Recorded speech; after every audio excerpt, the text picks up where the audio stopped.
Hello दोस्तों, दीक्षा PCS channel में आपका स्वागत है। यूपी पीसीएस के लिए घटना चक्र भारतीय इतिहास का पढ़ाने जा रहे हैं इस चैनल पर। जो इसमें पहला रहेगा आपका एशियन हिस्ट्री पढ़ाने जाएंगे, उसके बाद मेडिवल, उसके बाद मॉडर्न। तो पहले हम एशियन हिस्ट्री पढ़ेंगे। तो इसमें पहला जो चैप्टर है, थोड़ा इसके विषय में देख लीजिए। वह है जो जिसे प्राचीन भारत का इतिहास। इसमें जो पहला चैप्टर है पाषाण काल, दूसरा चैप्टर जो है सैंधव सभ्यता एवं संस्कृति, उसके बाद वैदिक काल, बौद्ध धर्म, जैन धर्म, शैव भागवत धर्म, छठी सती ईसा पूर्व राजनीतिक दशा, यूनानी आक्रमण, मौर्य साम्राज्य, मौर्योत्तर काल। यहाँ से क्वेश्चन लगातार पूछता है यूपी पीसीएस में, तो थोड़ा इसको देख के चलेना। गुप्त एवं गुप्तोत्तर युग, प्राचीन भारत में स्थापत्य कला, दक्षिण भारत, और दक्षिण भारत में कौन कौन से हैं? चोल, चालुक्य, पल्लव एवं संगम युग, प्राचीन साहित्य एवं साहित्यकार, पूर्व मध्यकाल। जो मेडिवल है मध्यकालीन भारतीय इतिहास में, उसमें जो पहला चैप्टर है आपका भारत पर मुस्लिम आक्रमण, दूसरा है दिल्ली सल्तनत मतलब गुलाम वंश, खिलजी वंश, तुगलक वंश, लोधी वंश, इसके सब अंतर्गत आते हैं। विजयनगर साम्राज्य, दिल्ली सल्तनत प्रशासन, दिल्ली सल्तनत कला और स्थापत्य कला, कल्चर का पोर्शन रहेगा इसमें। दिल्ली सल्तनत साहित्य, दिल्ली सल्तनत विविध, उसके बाद उत्तर भारत एवं दक्कन के प्रांतीय राजवंश, भक्ति एवं सूफी आंदोलन, मुगल वंश बाबर और हुमायूं और शेर शाह, इसके बाद अकबर आ जाएंगे, जहांगीर, जहांगीर और शाहजहां, शाहजहां के बाद औरंगजेब, औरंगजेब के बाद मुगल कालीन प्रशासन आ जाएगा, मुगल कालीन संगीत चित्रकला आ जाएंगे, मुगल कालीन साहित्य और मुगल काल विविध, सिख संप्रदाय, मराठा और राज्य संघ, मुगल साम्राज्य का विघटन। अब थर्ड जो पोर्शन है आपका मॉडर्न का है, उसमें आपको ये अच्छे से देखना होगा। इसमें आधुनिक भारत का इतिहास है। पहला जो है यूरोपीय कंपनियों का आगमन, ईस्ट इंडिया कंपनी और बंगाल के नवाब, क्षेत्रीय राज्य पंजाब और Mysore, governor, governor general, viceroy, British शासन का भारतीय अर्थव्यवस्था पर प्रभाव, 1857 की क्रांति, अन्य जन आंदोलन, आधुनिक भारत में शिक्षा का विकास, आधुनिक भारत में प्रेस विकास, सामाजिक एवं धार्मिक सुधार आंदोलन, कांग्रेस से पूर्व स्थापित राजनीतिक संस्थाएं, भारतीय राष्ट्रीय कांग्रेस, कांग्रेस में गरम दल और नरम दल, भारत में क्रांतिकारी आंदोलन, भारत से बाहर क्रांतिकारी गतिविधियां, 16वां बंगाल विभाजन मतलब 1905 तथा स्वदेशी आंदोलन, कांग्रेस, बनारस, कलकत्ता और सूरत अधिवेशन, 18वां मुस्लिम लीग का गठन कब? 1906। उसके बाद 19वां माल्य मिंटो सुधार, दिल्ली दरबार और राजधानी परिवर्तन, कांग्रेस का लखनऊ अधिवेशन, होम रूल लीग आंदोलन, गांधी एवं उनके प्रारंभिक आंदोलन, 24वां है किसान आंदोलन एवं किसान सभा, 25वां ट्रेड यूनियन एवं साम्यवादी दल, 26वां रौलेट एक्ट और जलियांवाला बाग हत्याकांड 1919, खिलाफत आंदोलन, असहयोग आंदोलन, स्वराज पार्टी का गठन 1923, साइमन कमीशन 1927, कांग्रेस का लाहौर अधिवेशन, पूर्ण स्वराज प्रस्ताव 1929, सविनय अवज्ञा आंदोलन, गांधी इरविन समझौता, कांग्रेस का कराची अधिवेशन कब हुआ था? 1931 में, गोलमेज सम्मेलन, सांप्रदायिक कचाट एवं चूना पैक्ट 1932, कांग्रेस समाजवादी पार्टी 1934, प्रांतीय चुनाव और मंत्रिमंडल का गठन 1937। उनतालीस कांग्रेस का त्रिपुरी संकट 1939, सुभाष चंद्र बोस वाला है। देशीय सहायता, द्वितीय विश्व युद्ध, पाकिस्तान की मांग और व्यक्तिगत सत्याग्रह 1940, क्रिप्स मिशन 1942, भारत छोड़ो आंदोलन, सुभाष चंद्र बोस आजाद हिंद फौज, कैबिनेट मिशन योजना 1946, संविधान सभा 1946, अंतरिम सरकार का गठन 1946, भारत का विभाजन एवं स्वतंत्रता, भारत का संवैधानिक विकास, आधुनिक इतिहास, विविध पत्रिकाएं, पुस्तकें और उनके लेखक, कला एवं संस्कृति मतलब कल्चर, परंपरागत पुरस्कार जो मिला हुआ है।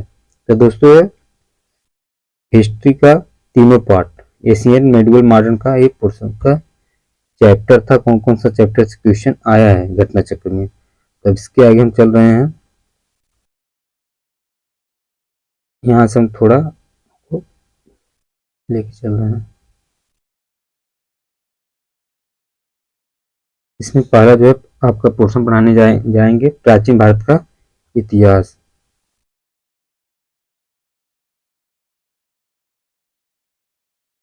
ठीक है, तो जो पहला है पाषाण काल, इसमें जिस काल का कोई लिखित साक्ष्य नहीं मिलता है उसे क्या कहते हैं, उसे कहते हैं प्रागैतिहासिक काल कहते हैं। और आद्र ऐतिहासिक काल में लिपि के साक्ष्य हैं, तो किंतु उनके पाठ्यक्रम या दुर्बोध होने के कारण उनसे कोई निष्कर्ष नहीं निकलता। जब से लिखित विवरण मिलते हैं वह ऐतिहासिक काल कहलाते हैं। प्रागैतिक हास के अंतर्गत पाषाण काल सभ्यता तथा आद्र ऐतिहासिक के अंतर्गत सिंधु घाटी सभ्यता एवं ताम्र सभ्यता, आहड़, जोरवे आदि इसके अंतर्गत आते हैं। छठी शताब्दी ईसा पूर्व के आसपास के ऐतिहासिक काल का आरंभ होता है। जो सर्वप्रथम ऐतिहासिक काल का आरंभ हुआ था वो 1863 में हुआ था। अब भारत में पाषाण कालीन सभ्यता का अनुसंधान प्रारंभ हुआ था, जिसमें पहला था 3 प्रकार की हुए थे, जिसे 3 मुख्य चरणों में विभाजित किया गया था। पहला क्या है, पूरा पाषाण काल, दूसरा मध्य पाषाण काल, तीसरा नवपाषाण काल। उपकरण की भिन्नता के आधार पर पूरा पाषाण काल के 3 कालों में विभाजित किया जाता है। तो पहला जो है आपका पूरा पाषाण काल, इसमें क्या है, कालक्रेड उपकरण मतलब हस्त, कुठार, खंड और बिगाड़ी। मध्य पूरा पाषाण काल फलक उपकरण तथा उच्च पूरा पाषाण काल। इसमें जो है सर्वप्रथम पंजाब का सोहन नदी, जो पंजाब का सोहन नदी बना है, जो घाटी है पाकिस्तान में, चापर और चापुन पेंडु संस्कृति के उपकरण प्राप्त हुए हैं वहां से। और दूसरा क्या है, सर्वप्रथम मद्रास के समीप बदमुरैया तथा अंतिरम पक्कम से हैंड एक्स संस्कृति का उपकरण भी मिला है। उसके बाद 1863 ईस्वी में रॉबर्ट ब्रूसफुट ने मद्रास के पास पल्लवरम नामक स्थान से पहला हैंडेक्स प्राप्त किया था। ये कहाँ पर, तमिलनाडु के आसपास क्षेत्र है। उनके मित्र विलियम किंग ने अंतरिम पक्कम से पूर्व पाषाण काल के उपकरण खोजे निकाले। वर्ष 1935 में डी टेरा के नेतृत्व में एक कैम्ब्रिज अभियान दल ने सोहन घाटी में सबसे महत्वपूर्ण अनुसंधान किया है, जो बेलन घाटी इलाहाबाद विश्वविद्यालय के जी.आर. शर्मा ने निर्देशन में अनुसंधान किया था, क्योंकि उसमें पूर्व पाषाण काल से संबंधित यहाँ 44 पुरास्थल प्राप्त हुए हैं। यहाँ लोहदा नाला क्षेत्र से इस काल की अस्थि निर्मित माता देवी की एक प्रतिमा मिली है। यह जो संप्रति कौशाम्बी संग्रहालय में सुरक्षित हैं, फलकों की अधिकता के कारण मध्य पूर्व पाषाण काल में फलक संस्कृति भी कहा जाता।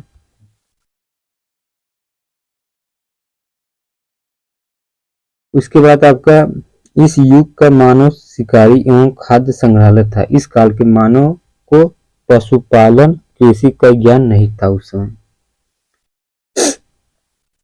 भारत में पाषाण काल के भविष्य विषय में जानकारी सर्वप्रथम 1867 से 68 ईस्वी में हुई, जब आर्कीबाल्ड कार्लाइल ने विंध्य क्षेत्र में शैलचित्र खोज निकाले। मध्य पाषाण काल के विशिष्ट औजार सूक्ष्म पाषाण या पत्थर के बहुत छोटे औजार हैं, जो भारत में मानव अस्थिपंजर सर्वप्रथम मध्यकाल से ही प्राप्त होने लगा है। गुजरात से लंगनाज सबसे महत्वपूर्ण पूरा स्थल है। मध्यकालीन महादा प्रतापगढ़ पड़ता है, उत्तर प्रदेश में है ये। यहाँ जी.आर. शर्मा ने महादा के 3 क्षेत्रों का उल्लेख किया है। यहाँ हड्डी लहर, झील क्षेत्र, बूचड़खाना, संकुल क्षेत्र एवं कब्रिस्तान निवास क्षेत्र बांटा गया।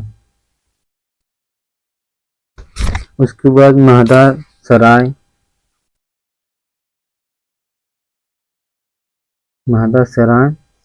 नाहर राय, दमदमा तीनों की स्थलों से हड्डी के उपकरण एवं आभूषण पाए जाने का उल्लेख मिला है। 41 मानव समाधान ज्ञान प्राप्त हुआ है वहां पर।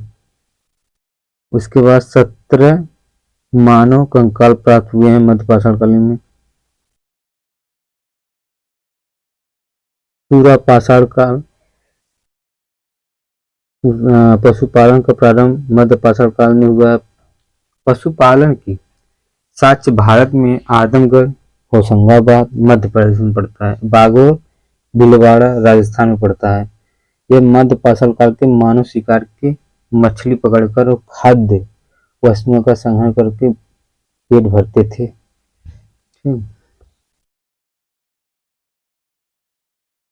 रायसेन जिले में कहाँ पड़ता है? एमपी में। भीमबेटका प्रौद्योगिक शैली चित्रकला का श्रेष्ठ उदाहरण यहाँ मिला हुआ है।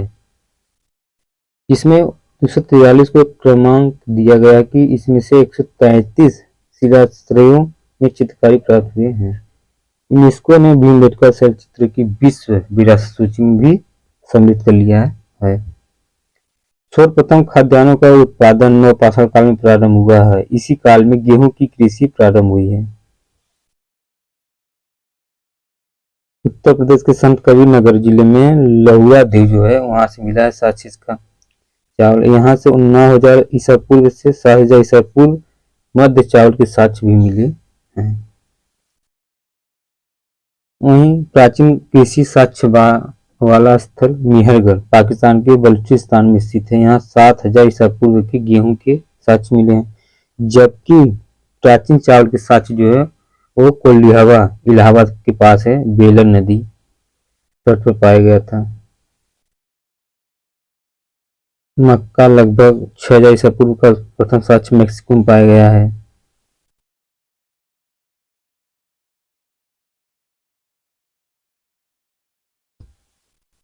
उसके बाद गुफर काल कश्मीर में स्थित नवपाषाणी काल स्थल है। यहाँ गुफर काल का अर्थ होता है कि कुलाल अर्थात कुम्हार की गुफा है यहाँ पर। उसके बाद नवपाषाण काल पुरास्थल से राख के किले कर्नाटक में मैसूर के पास बेल्लारी जनपद में स्थित संगनकल्लू नामक स्थान से प्राप्त हुआ है। आग का प्रयोग नवपाषाण काल महत्वपूर्ण उपलब्धि थी। धातु में सबसे पहले तांबे का प्रयोग हुआ था।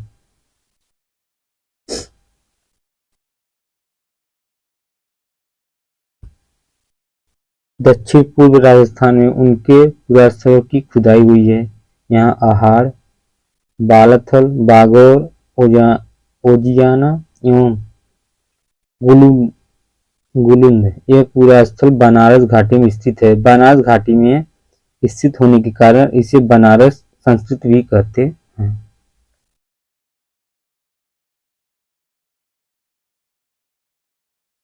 कायथा संस्कृत क्या है? तो कायथा संस्कृत जो हड़प्पा संस्कृत की कनिष्ठ समकालीन है। इसके मृदभांड में कुछ प्राक हड़प्पी लक्षण दिखाई देते हैं, साथ ही इन पर हड़प्पाई प्रभाव भी स्पष्ट दिखाई देता है। अहमदनगर जिले में जोरबे, नेवास, दहमाबाद, पुणे जिले में चंदौली, सोनगांव, इनाम गांव, प्रकाश और नासिक ये सभी पुरास्थल जोरबे संस्कृति 1400 से 700 ईसा पूर्व के हैं।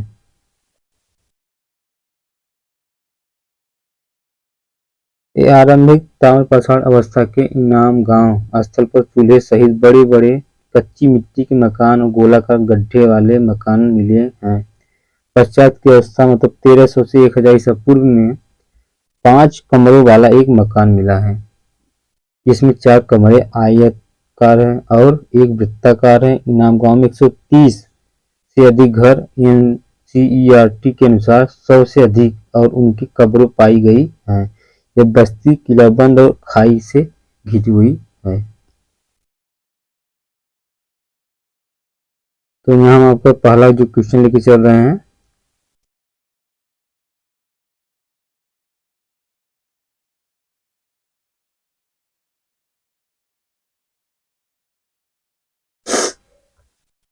रॉबर्ट ब्रूसफुट थे एक क्या थे? ये थे एक भूगर्भीय वैज्ञानिक भी थे और पुरातात्विक भी थे। इसमें जो आंसर होगा आपका ए और बी दोनों होना चाहिए। ठीक। इंसाइक्लोपीडिया ने ब्रिटानिका के अनुसार रॉबर्ट ब्रूसफुट ब्रिटिश भूगर्भीय वैज्ञानिक और पुरातात्विकविद थे। जियोलॉजिकल सर्वे से संबद्ध रॉबर्ट ब्रूसफुट ने 1863 ईस्वी में भारत में पाषाणकालीन बस्तियों के अन्वेषण की शुरुआत की थी। यह स्पष्ट है कि इस प्रश्न का उत्तर विकल्प दोनों सही होना चाहिए। ठीक। अगला क्वेश्चन है, कोपेनहेगन संग्रहालय की सामग्री से पाषाण, कांस्य और लौह युग के त्रियुगीय विभाजन किया था। कौन थे? थॉमसन, बुलबाक ने, टेलर, चाइल्ड ने। तो जो इसमें आंसर होगा थॉमसन ने। इसमें जो पहला आंसर है, डेनमार्क के कोपेनहेगन संग्रहालय में 1818 और 1820 में एक आयोग की रिपोर्ट के अनुसार सामग्री के आधार पर पाषाण, कांस्य और लौह युग का त्रियुगीय विभाजन क्रिश्चियन जर्गेनसन थॉमसन ने किया था। यद्यपि थॉमसन ने 1863 में इसी वर्गीकरण के अनुसार संग्रहालय की वस्तुओं का विवरण प्रकाशित किया था। दोस्तों अगला क्वेश्चन है, उत्खनित प्रमाणों के अनुसार पशुपालन का प्रारंभ हुआ था। निचले पूर्व पाषाण काल में या मध्य पूर्व पाषाण काल में या ऊपरी और मध्य पाषाण काल में या मध्य पाषाण काल में। तो जो इसका आंसर होगा मध्य पाषाण काल में। क्या उत्खनित प्रमाणों के अनुसार जो पशुपालन साक्ष्य मिला प्रारंभ हुआ था वही मध्य पाषाण काल से हुआ था, जो कि मध्य पाषाण काल के अंतिम चरण में पशुपालन के साक्ष्य प्राप्त होने के एक लगते हैं। अब पशुपालन के साक्ष्य में भारत में आदमगढ़ कहाँ, होशंगाबाद कहाँ पड़ता है? जमपिंग पड़ता है। तथा बागौर में भीलवाड़ा राजस्थान से मिलते हैं। अगला क्वेश्चन है,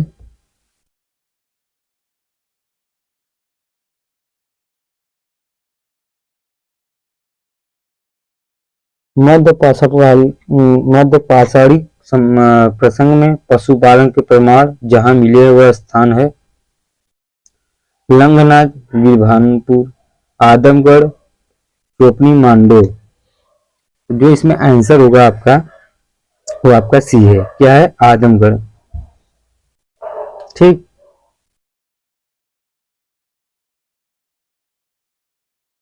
अगला क्वेश्चन, निम्नलिखित में से किस स्थल से हड्डी के उपकरण प्राप्त हुए हैं? चोपनी मांडो से, काकोरिया से, महदा से, सराय नहर से। जिसमें आयोग माना है आंसर दोनों सही होगा।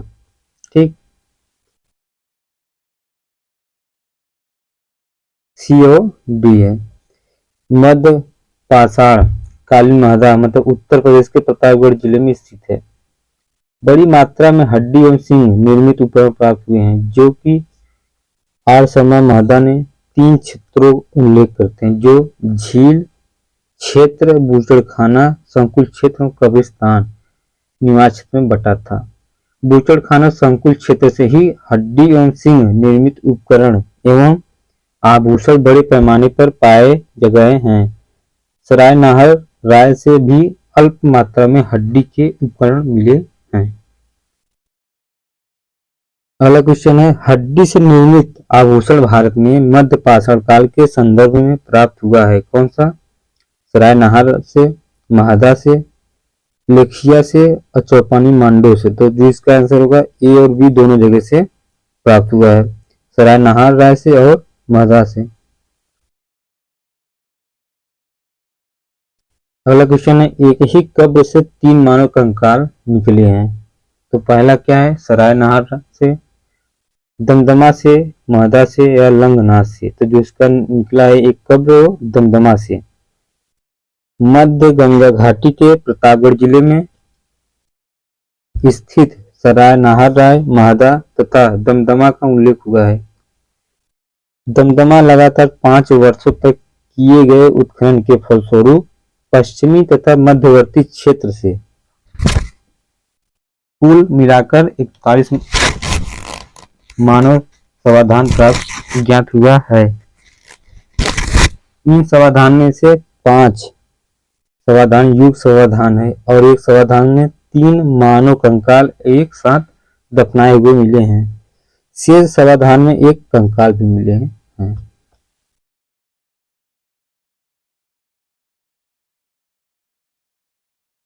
तो दोस्तों अगला क्वेश्चन है, खाद्यान्नों की कृषि सर्वप्रथम प्राप्त कहाँ हुआ था? ये आपका 965 काल लगभग क्वेश्चन सबको पता होगा, इंपॉर्टेंट क्वेश्चन भी है। खाद्यान्नों का उत्पादन सर्वप्रथम मानव पाषाण काल में हुआ है। यही वह समय है जब मनुष्य कृषि कर्म से परिचित हुआ था। कब? नवपाषाण काल। भारत में मानव का सर्वप्रथम साक्ष्य कहाँ मिलता है? ये इंपॉर्टेंट क्वेश्चन है। ठीक, तो यह नीलगिरी पहाड़ी या शिवालिक पहाड़ियां या नल माला पहाड़ियां या नर्मदा घाटी। तो जो मिला है आपका नर्मदा घाटी। तो नर्मदा घाटी आपका पकड़ के यही बेल्ट पे है क्षेत्र। तो ठीक, इसी क्षेत्र में नर्मदा नदी है आपका। तो यहाँ पर भारत में मानव का सर्वप्रथम साक्ष्य मध्य प्रदेश के पश्चिमी नर्मदा क्षेत्र में अवस्थित हथनौरा होशंगाबाद नामक पुरास्थल से प्राप्त हुआ है। इसकी खोज पुरातत्वविद अरुण सोनकिया 5 दिसंबर 1982 को किए थे। ठीक, अगला क्वेश्चन है,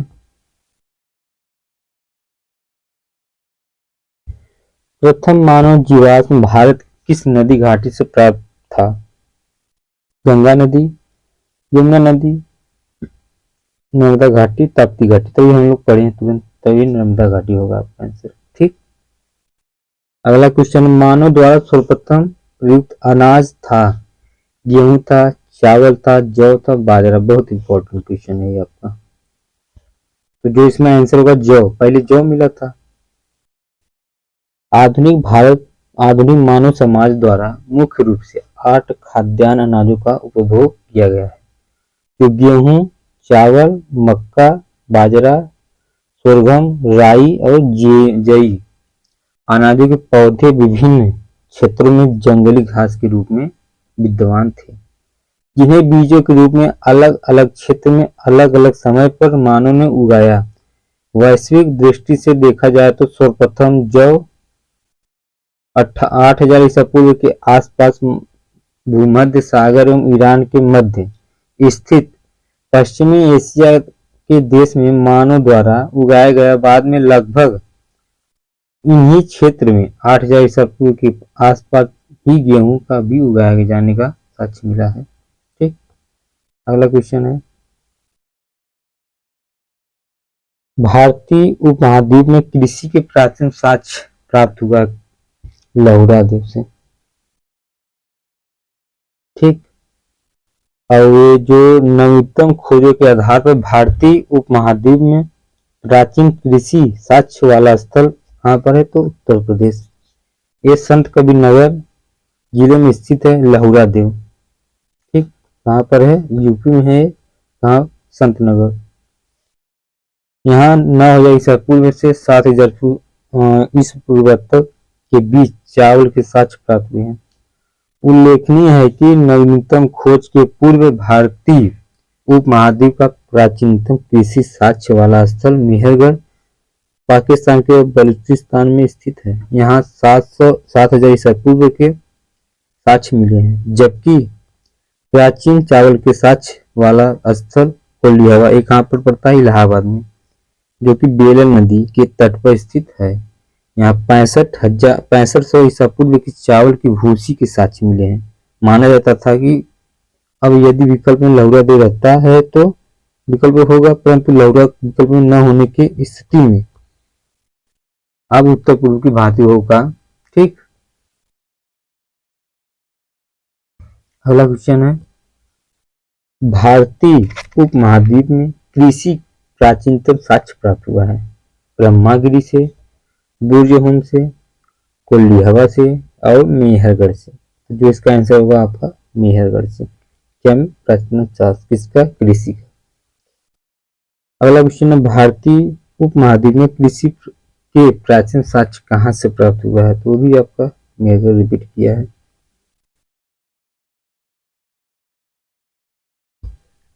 नवपाषाण युग में भारतीय उपमहाद्वीप के उत्तर पश्चिम क्षेत्र में निम्नलिखित में से किस स्थान पर कृषि के अभ्युदय के प्रारंभिक प्रमाण प्राप्त हुए हैं। तो ये आपका मेहरगढ़। ठीक, रिपीट किया है क्वेश्चन, तो इम्पोर्टेंट है। अगला क्वेश्चन है, भारत में पशुपालन और कृषि के प्राचीन साक्ष्य प्राप्त हुआ है। ये भी आपका मेहरगढ़ है। उस स्थल का नाम बताइए जहां से प्राचीनतम अस्थायी जीवन के प्रमाण मिले हैं। तो वह भी मेहरगढ़ का। ठीक, प्राचीन अस्थायी जीवन के प्रमाण सर्वप्रथम बलूचिस्तान के कच्छ मैदान स्थित मेहरगढ़ से मिले हैं, जिसकी प्रमाणिक स्थिति 7वीं शताब्दी ईसा पूर्व 7000 ईसा पूर्व है, जबकि किली गुल मोहम्मद और कालीबंगा की प्राचीनतम स्थिति क्रमशः 4000 ईसा पूर्व से 3500 ईसा पूर्व। अतः विकल्प सही है। निम्नलिखित में से किन स्थानों से पाषाण काल में पशुपालन के प्रमाण मिले हैं। तो है बागौर से मिला है किसका, पशुपालन का। मध्य पाषाण काल से पशुपालन के साक्ष्य प्राप्त होने लगे हैं। पशुपालन के प्रारंभिक साक्ष्य मध्य प्रदेश में होशंगाबाद के निकट आदमगढ़ पुरास्थल और राजस्थान के भीलवाड़ा जिले में स्थित है बागौर जिले से मिले हैं। निम्नलिखित में से किसको चालकोलिथिक युग भी कहा जाता है। पूरा पाषाण काल, नवपाषाण युग, ताम्रपाषाण युग या लौह युग। तो जो इसमें आंसर होगा आपका सी होगा, ताम्रपाषाण युग। ठीक, अगला क्वेश्चन है, आहड़ा सभ्यता के बारे में निम्नलिखित कथनों पर विचार कीजिए। आहड़ावासी तावा गलाना जानते थे। ये लोग चावल से परिचित नहीं थे। धातु का काम आहड़ावासियों की अर्थव्यवस्था का एक साधन था। चौथा, यहाँ से काले लाल रंग के मृदभांड मिले हैं, जिन पर सामान्यतः सफेद रंग से ज्यामितीय आकृतियां उकेरी गई है। तो जो इसका आंसर वो आपका ए होना चाहिए, क्योंकि जो पहला सही है, उसके बाद तीसरा और चौथा ये सही है। जो ये लोग चावल से परिचित नहीं थे ये गलत है, क्योंकि परिचित थे वो। इसमें आंसर जो होगा ये होगा सही, क्योंकि आहार दक्षिणी पूर्वी राजस्थान में एक प्रमुख ताम्र पाषाणी संस्कृति का स्थल है। आहार संस्कृति के लोग मूलतः कृषक एवं पशुपालक थे।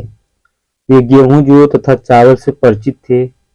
आहार का एक अन्य नाम ताबत्ती मतलब ताबा वाला स्थान भी मिलता है, जिससे सूचित होता है कि यहाँ ताबा बहुतायत में उपलब्ध था। यहाँ के निवासी तांबे को गलाकर मनचाही वस्तुएं तैयार करते थे। धातु का काम आहारवासियों की अर्थव्यवस्था का एक प्रमुख साधन था।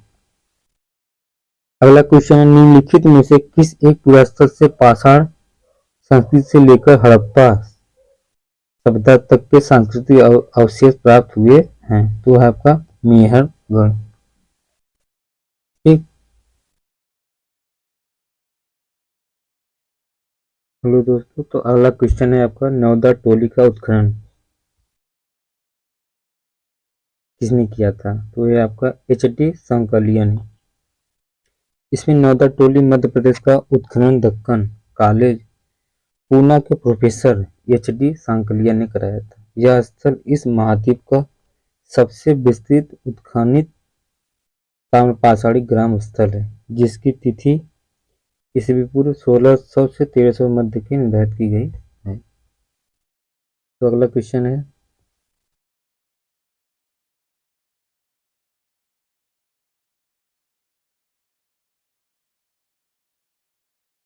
नौदा टोली किस राज्य में अवस्थित है? ये आपका है मध्य प्रदेश में। ठीक। दद्य पाषाण स्मारकों की पहचान की गई है, तो ये आपका मृतक को दफनाने के स्थान के रूप में। यह नवपाषाण युग दक्षिण भारत में शवों का विभिन्न प्रकार की समाधियों में दफनाने की परंपरा विद्यमान थी। इस समाधियों को जो विशाल पाषाण खंडों से निर्मित है, बृहद पाषाण युग मेगालिथ के नाम से जाना जाता है। इनके विभिन्न प्रकार हैं, जैसे शिष्ट समाधि, pit circle, cairn circle, dolmen, अल्बेला स्टोन, हुंड स्टोन, कंदराएं, मोहिरा। ठीक। अगला क्वेश्चन है, राख टीला, बहुत इंपॉर्टेंट क्वेश्चन है। निम्नलिखित किस नवपाषाणिक स्थल से संबंधित है? तो ये आपका है संगन कल्लू। ये कहाँ पड़ता है? तो कर्नाटक में मैसूर के पास एक बेल्लारी जनपद है, वहाँ संगन कल्लू नामक नवपाषाण कालीन पुरास्थल से राख के टीले प्राप्त हुए हैं। ठीक। तो अगला दोस्तों क्वेश्चन है, भीमबेटका किसके लिए प्रसिद्ध है? तो ये आपका गुफाओं के शैलचित्र या खनिज या बौद्ध प्रतिमाएं या सोन नदी का उद्गम स्थल? तो ये पहला आंसर सही है, गुफाओं के शैलचित्र। मध्य प्रदेश रायसेन जिले में स्थित भीमबेटका प्रागैतिहासिक शैल चित्रकला का श्रेष्ठ उदाहरण है। इन गुफाओं में जीवन के विविध रोगों को पेंटिंग के रूप में उकेरा गया है, जिनमें हाथी, सांभर, हिरण आदि के चित्र हैं। अब तक का लगभग 700 शरणार्थियों की पहचान की जा चुकी है, जिसमें से 133 चित्र पाए गए हैं। ठीक। निम्न में से कौन सा स्थल प्रागैतिहासिक चित्रकला के लिए प्रसिद्ध है? तो लगभग सभी जानते हैं भीमबेटका है जो।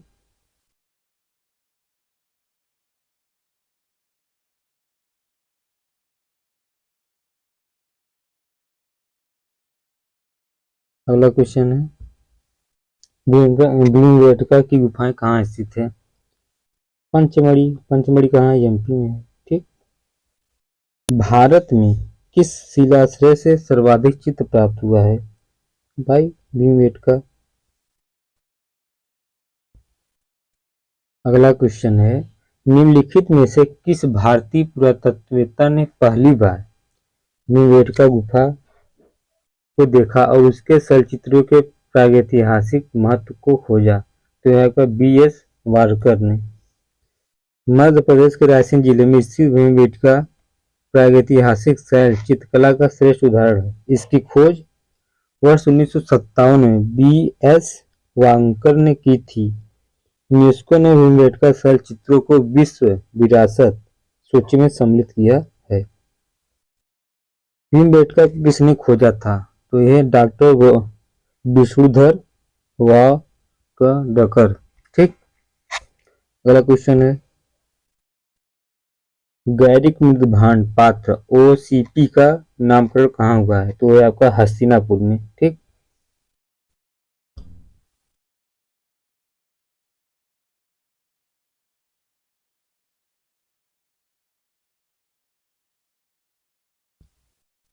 हस्तिना गंगा यमुना दोआब की संस्कृति परंपरा संभवतः उस संस्कृति के साथ शुरू होती है, जिसे अपने अत्यंत विशिष्ट मृदभांड के नमूने के कारण गेरुवड़ी गैरिक मृदभांड संस्कृति OCP कहा गया है। BB लाल ने वर्ष 1951 में हस्तिनापुर में सर्वप्रथम गैरिक मृदभांड प्राप्त किया था और वही इसका नामकरण हुआ है। ताम्रसम काल में महाराष्ट्र के लोग मृतकों को घर के फर्श के नीचे किस सतह रखकर दफनाते थे? तो है उत्तर से दक्षिण की ओर। ठीक। अगला क्वेश्चन है, महाराष्ट्र की ताम्र पाषाणकालीन संस्कृति जोरवे संस्कृति है। नेवासा, दैमाबाद, कौठे, चंदौली, इनामगांव आदि पुरा स्थलों में घरों से मृतकों को अस्थि कलश में रखकर उत्तर से दक्षिण स्थिति में घरों के फर्श के नीचे दफनाए जाने के साक्ष्य मिले हैं। कब्र में मिट्टी के हंडिया और तांबे की कुछ वस्तुएं भी रखी गई हैं। निम्नलिखित में से किस स्थल से मानव कंकाल के साथ कुत्ते का कंकाल में भी समाधान से प्राप्त हुआ है? तो आपका प्राप्त हुआ है बुरजहोम से। ये कहाँ पर? जम्मू कश्मीर में श्रीनगर के निकट उत्तर पश्चिम स्थित बुरजहोम है। ठीक। निम्नलिखित में से किस स्थान पर मानव के साथ कुत्ते को दफनाए जाने का साक्ष्य मिला है? तो है आपका बुरजहोम, जम्मू कश्मीर में है। अगला क्वेश्चन है, गर्द आवास के साक्ष्य प्राप्त हुए हैं कहाँ से? बुरजहोम से।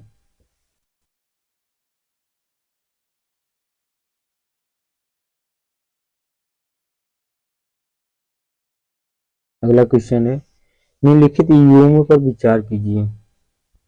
ऐतिहासिक स्थान और ख्याति का कारण। इसमें कहा है बुरजहोम, चंद्रकेतुगढ़, गढ़ेश्वर। ठीक। इसमें जो आंसर होगा आपका क्या है? बुरजहोम का क्या होगा? इसमें पूछा ऊपरी में से कौन कौन से सुमलित हैं? अच्छे है पूछना है। तो जो बुरजहोम है सबसे दो मंदिर, हाँ ये तो सही है। नहीं ये गलत है आपका। तो कौन सा सही है? चंद्रकेतुगढ़ जो है टेराकोटा कला, ये तो सही है। गढ़ेश्वर ताम्र कला कृतियां, तो पहला जो आंसर आपका गलत होगा, मतलब डी आंसर सही होगा। क्योंकि बुरजहोम नामक नवपाषाणिक पूरा स्थल जम्मू कश्मीर केंद्र शासित प्रदेश में अवस्थित है। इस पूरा स्थल की खोज 1935 में डी टेरा एवं पीटरसन ने की थी। इस पूरा स्थल से गर्तावास के साक्ष्य की प्राप्ति हुई है। ठीक। और जो पश्चिम बंगाल में पड़ता है चंद्रकेतुगढ़। ठीक। और गढ़ेश्वर जो है आपके राजस्थान में पड़ता है। अगला क्वेश्चन है, विंध्य क्षेत्र के किस शिलाशय से सर्वाधिक मानव कंकाल मिले हैं? तो है आपका लेखहिया।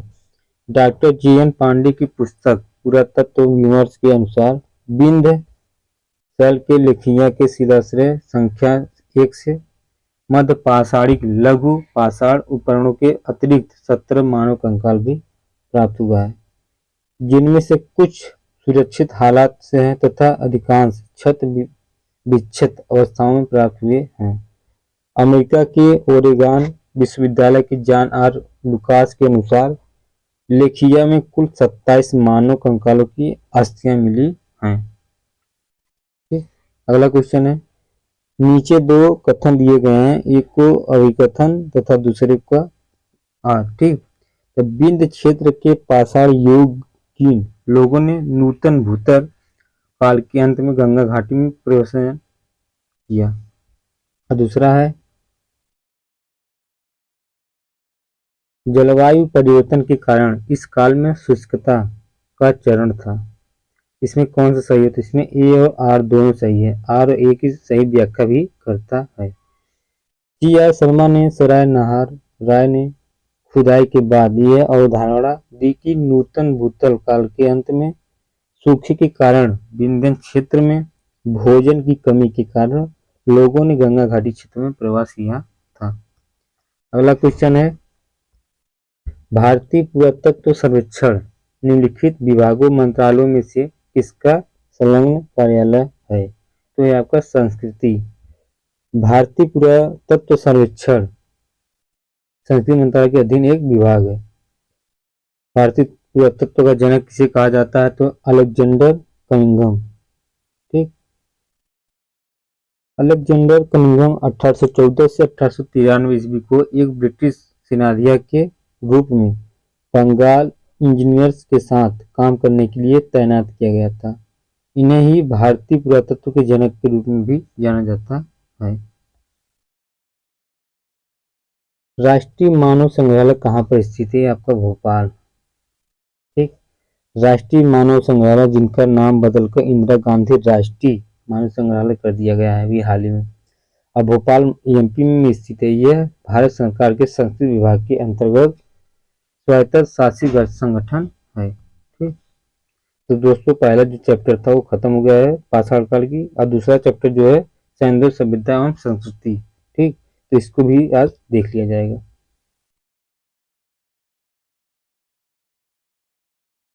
तो दोस्तों सैन्य सभ्यता एवं संस्कृति। ठीक। तो पहला इसमें है सैन्य सभ्यता के लिए साधारणतः 3 नामों के उपयोग होता है। पहला सिंधु सभ्यता, दूसरा सिंधु घाटी, तीसरा हड़प्पा सभ्यता। ठीक। हड़प्पा सभ्यता की खोज वर्ष 1921 में भारतीय पुरातत्व सर्वेक्षण विभाग के महानिदेशक सर जॉन मार्शल के निर्देश में राय बहादुर दयाराम साहनी ने किया था। ये क्वेश्चन लगातार कहीं न कहीं एग्जाम में पूछ लेता है, यूपीएससी का फेवरेट क्वेश्चन। ठीक। हड़प्पा पाकिस्तान के पंजाब प्रांत के मांटोमरी जिले में वर्तमान में साहिवाल में स्थित है यह, जबकि मोहनजोदड़ो सिंध के लड़काना जिले में स्थित है। पिंगट मोहिता ने हड़प्पा और मोहनजोदड़ो को एक विस्तृत साम्राज्य की जुड़वा राजधानियों कहा है।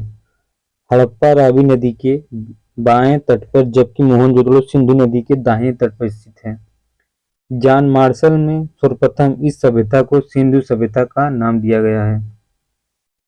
रेडियो कार्बन 14 जैसी नवीन विश्लेषण पद्धति के द्वारा हड़प्पा सभ्यता की तिथि 23,000 ईसा पूर्व से 1700 ईसा पूर्व मानी गई है।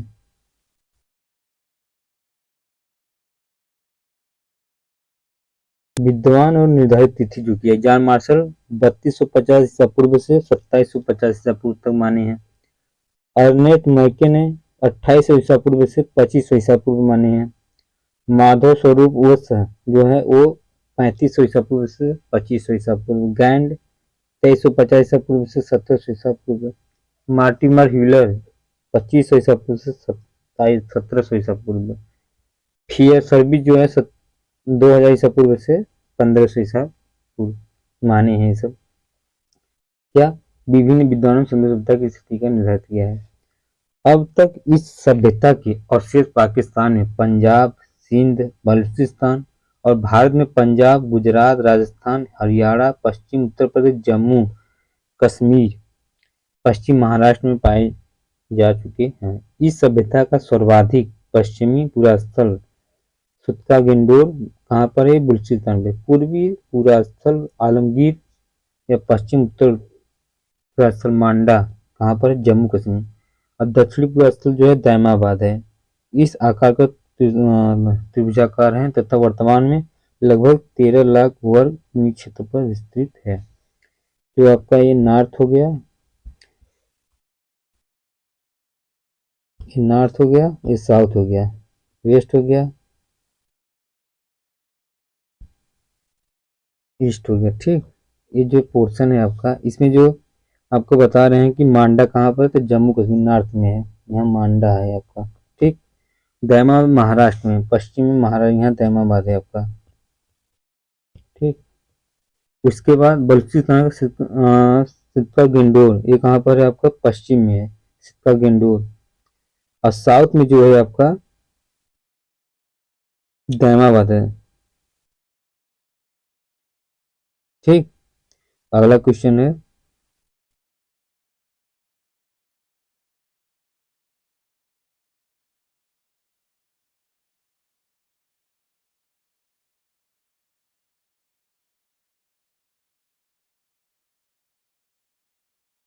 सिंधु सभ्यता के स्थापकों के संबंध में विभिन्न विद्वानों को विचार कीजिए। डॉक्टर लक्ष्मण स्वरूप आर्य हैं। गार्डन चाइल्ड एवं मार्टिमर ह्यूलर सुमेरियन है। राखलदास बनर्जी जो है द्रविड़। सिंधु घाटी के जिन नगरों की खुदाई की गई है उन्हें निम्नलिखित वर्गों में वर्गीकृत किया जा सकता है, जिसे केंद्रीय नगर, तटी नगर, पत्तन और अन्य नगर कस्बे। हड़प्पा किले एवं ध्वंसावशेषों के विषय में सर्वप्रथम जानकारी 1826 में चार्ल्स मेसन ने दी थी। 1920-21 में दयाराम साहनी ने नेतृत्व पंजाब पाकिस्तान के तत्कालीन मोंटगोमरी संपत्ति साहिवाला जिले में रावी नदी के बाएं तट पर स्थित है। ठीक। हड़प्पा से प्राप्त 2 टीलों में पूर्वी टीले नागर टीला है, दुर्ग टीला है। अन्नागार एक विशेष प्राप्त है। हड़प्पा के समाधान आवास क्षेत्र के दक्षिण में से एक ऐसा कब्रिस्तान स्थित है जहां समाधि R37 नाम दिया गया है। ठीक। सिंधी भाषा में मोहनजोदड़ो को शाब्दिक अर्थ है मृतकों का टीला। सिंध प्रांत के लड़काना जिले में स्थित नदी के दाहिने तट पर स्थित मोहनजोदड़ो की सर्वप्रथम खोज राखलदास बनर्जी कब किए थे? 1922 में। मोहनजोदड़ो का सर्वाधिक उल्लेख स्मारक बृहत स्मारक है। इसकी लंबाई उत्तर से दक्षिण की ओर लगभग 5500 मीटर, चौड़ाई पूर्व से पश्चिम दिशा की ओर लगभग 3300 मीटर है। इसके मध्य निर्मित स्नान कुंड की लंबाई 11.8 मीटर, चौड़ाई 7.10 मीटर, गहराई 2.83 मीटर चौड़ाई है। मार्शल ने इसे तत्कालीन विश्व का एक आश्चर्यजनक निर्माण कहा है। सिंधु सभ्यता में अभिलेख युक्त मुहरें सर्वाधिक मोहनजोदड़ो से मिलती है। मोहनजोदड़ो की एक अन्य इमारत विशाल स्नानागार है जो इतना 45.72 मीटर लंबा तथा 22.86 मीटर चौड़ा है।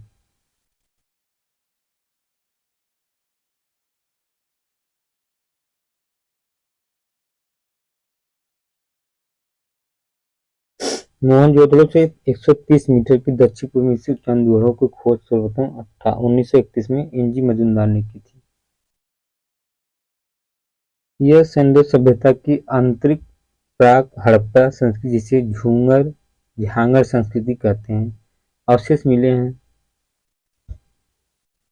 के बाद गुजरात में अहमदाबाद जिले में भोगवा नदी के तट पर स्थित लोथल की खोज सर्वप्रथम डॉक्टर एस.आर. राव ने की थी। ठीक। और वहीं अपन भौतिक वस्तुओं के आधार पर लोथल के एक लघु हड़प्पा एवं लघु मोहनजोदड़ो नगर प्राप्त होता है।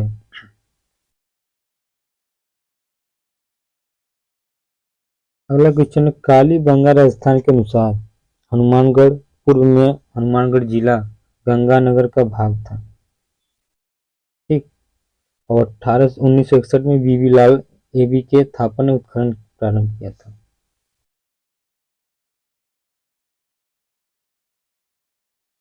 पक्की ईंटों का प्रयोग केवल नालियों, कुओं, स्नानागार बनाने में किया गया है। यह जूते हुए खेत के साक्ष्य भी मिले हैं यहाँ से।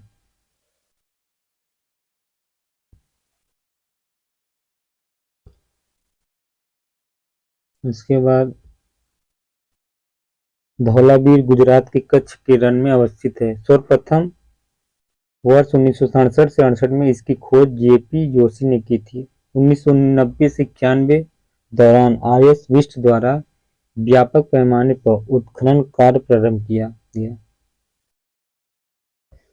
सितका गंडोर गुजरात के कच्छ जिले में स्थित है। यह नगर 2 दुर्गीगत भागों गढ़ी तथा आवास क्षेत्र में विभाजित था। ठीक।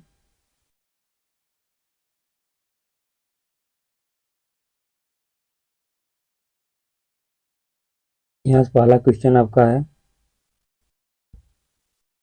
मानव समाज विलक्षण है क्योंकि यह मुख्यतः आश्रित होता है अर्थव्यवस्था पर।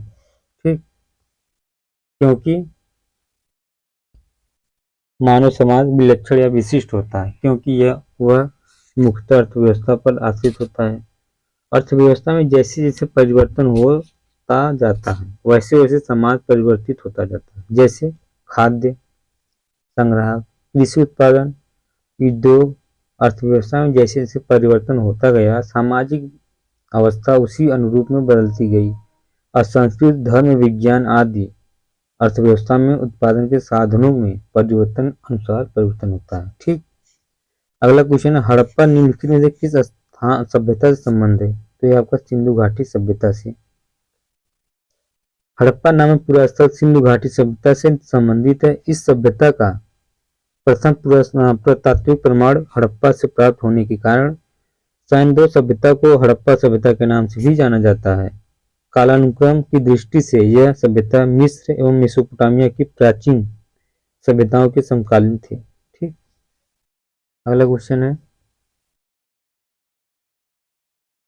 सिंधु सभ्यता संबंधित किससे है? तो आद्य ऐतिहासिक युग से, क्योंकि सिंधु सभ्यता आद्य ऐतिहासिक काल सभ्यता है, क्योंकि यहाँ पर लेखन कला का ज्ञान होता है, किंतु अभी तक इसे पढ़ा नहीं जा सका है, अतः इतिहास निर्माण में इसका प्रयोग नहीं किया जा सकता। ठीक। अगला क्वेश्चन है, सिंधु घाटी सभ्यता के गैर आर्य थे, क्योंकि वह नगरीय सभ्यता थी, उसकी अपनी लिपि थी, उसकी खेतिहर अर्थव्यवस्था थी, उसका विस्तार नर्मदा घाटी तक था, तो उसका नहीं, उसका वह नगरीय सभ्यता थी।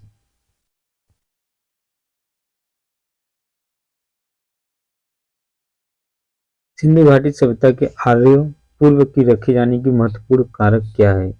लिपि, नगर नियोजन, या लंबा, या तांबा, या मृदभांड? तो इसमें जो आंसर होगा आपका मृदभांड नहीं, हाँ मृदभांड होगा। ठीक। सिंधु घाटी सभ्यता लिपि ज्ञान और नगर नियोजन आदि के संदर्भ में प्रारंभिक आर्यों से अधिक विकसित थी। पुरातात्विक साक्ष्यों में अलग अलग काल में पाए गए हैं। मृदभांड की सिंधु घाटी सभ्यता को आर्यों से पूर्व का सिद्ध करते हुए काले रंग की आकृतियां से चिन्हित लाल मृदभांड जहां हड़प्पा सभ्यता से संबंधित है, वहीं धूसर एवं चित्रित धूसर मृदभांड जो बांध के ही हैं आर्यों से संबंधित माने गए हैं। अगला क्वेश्चन, सिंधु घाटी संस्कृति वैदिक सभ्यता से भिन्न थी, क्योंकि इसके पास विकसित शहरी जीवन की सुविधाएं थी, इसके पास चित्रलिखित लिपि थी, इसके पास लोहे और रक्षा शस्त्रों के ज्ञान का अभाव था, या तो सभी, तो इसमें जो है सभी था इसमें। सिंधु घाटी संस्कृत वैदिक सभ्यता से अनेक बातों में भिन्न थी। सिंधु घाटी सभ्यता नगरी थी, जबकि वैदिक सभ्यता ग्रामीण थी। सिंधु सभ्यता की लिपि भावचित्रात्मक थी। वैदिक सभ्यता के लोग लोहे तथा रक्षा शस्त्रों के ज्ञान से युक्त थे, जबकि सिंधु घाटी की सभ्यता में लोहे के ज्ञान का अभाव था।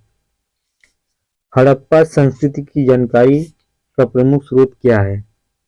तो शिलालेख, पक्की मिट्टी के मोहरों पर अंकित लेख, पुरातात्विक खुदाई, उपयुक्त सभी। तो जो इसमें सही होगा वो आपका पुरातात्विक खुदाई है। अगला क्वेश्चन है,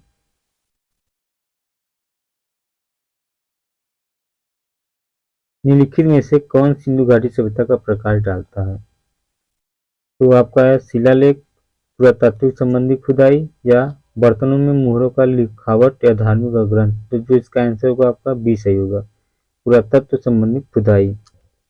अगला क्वेश्चन, सिंधु घाटी के निवासियों की सभ्यता को जानने का मूल स्रोत क्या है? कहाँ पाई जाती है? तो मोहरों, या बर्तन, जेवर, हथियार तथा औजार, या मंदिर, या लिपि। तो जो इसमें पाया जाता है आपका मोहरे। ठीक, ये सही होगा इसमें।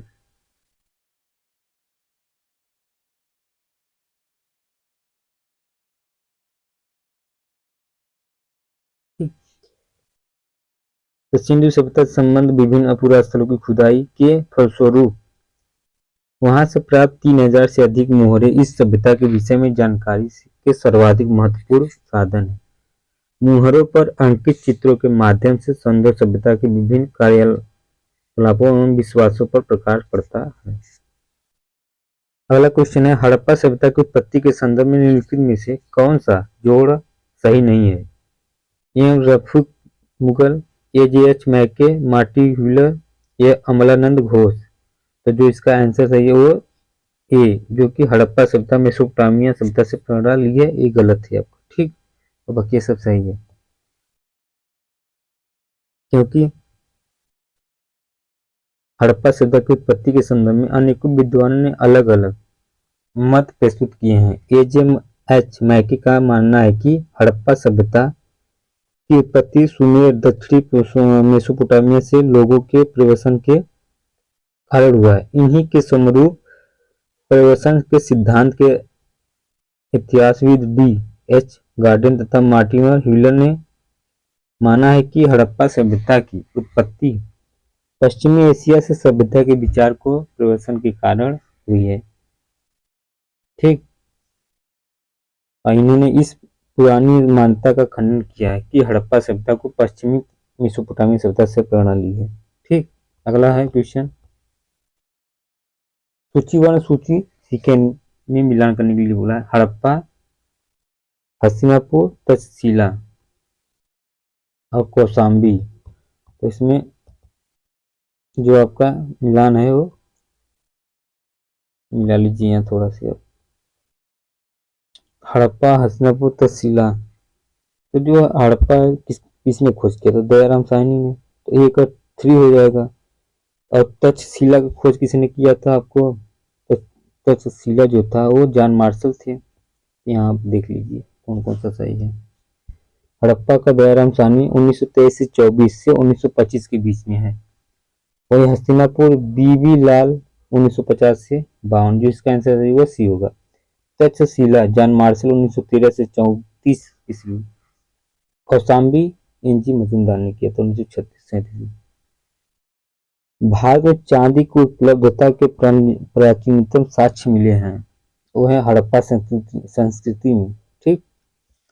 हड़प्पा वासियों को चांदी की जानकारी थी।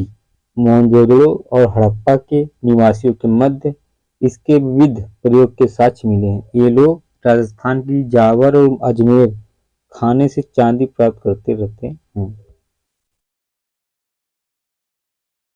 अगला क्वेश्चन है, हड़प्पा में मिट्टी के बर्तनों पर सामान्यतः किस रंग का प्रयोग हुआ था? तो है लाल, क्योंकि प्रारंभ में हड़प्पा सभ्यता में पैर से चालित चाक का प्रयोग किया जाता था।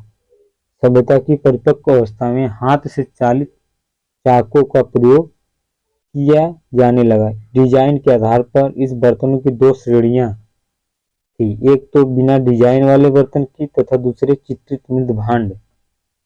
मृदभांडों को बनाने वाली मिट्टी में रेत का मिश्रण किया जाता था, जिनको पकाने पर यह हल्के भूरे लाल रंग का रूप ग्रहण कर लेती थी। इन मृदभांडों के ऊपरी हिस्से में लाल रंग की पुताई कर दी जाती थी तथा निचले हिस्से में काले रंग की। ठीक।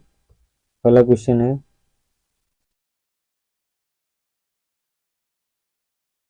मूर्ति पूजा का आरंभ कब से माना जाता है? तो ये आपका पूर्व आर्य से माना जाता है। मूर्ति पूजा का आरंभ पूर्व आर्य काल से माना जाता है। संदोष सभ्यता में मूर्ति पूजा प्रचलित थी। इसके उदाहरण अनेक हैं। संदोक स्थलों से माता देवी मृग मूर्तियां तथा मोहरों पर प्राप्त हुआ है।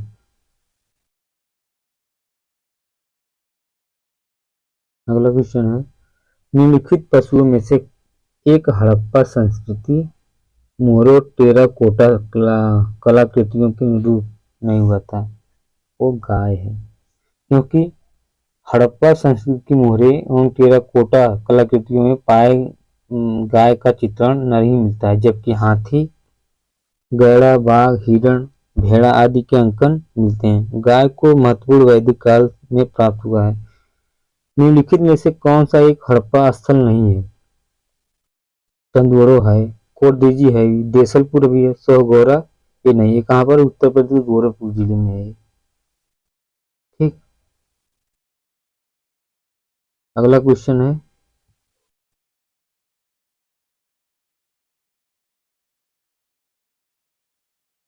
सूचीवान सूची सिंगन मिला करने प्राचीन स्थल और पूरा स्थल। लोथल, कालीबंगा।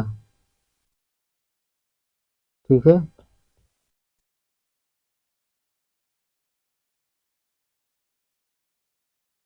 धौलावीर और बनावली। तो इसका आंसर होगा वो आपका बी सही है। ठीक। क्या क्या मिलान इसका है? तो इसमें क्या है कि